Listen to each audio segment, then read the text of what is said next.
إن الذين قالوا ربنا الله ثم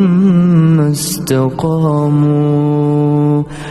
تتنزل عليهم الملائكة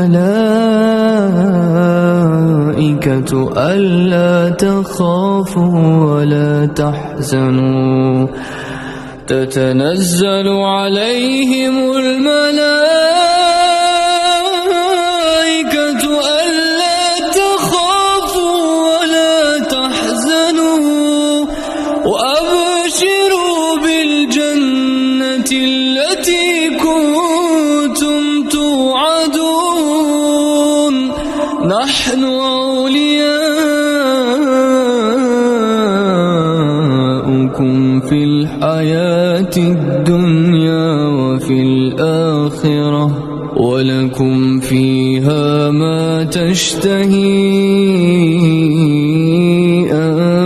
أنفسكم ولكم فيها ما تدعون نزلا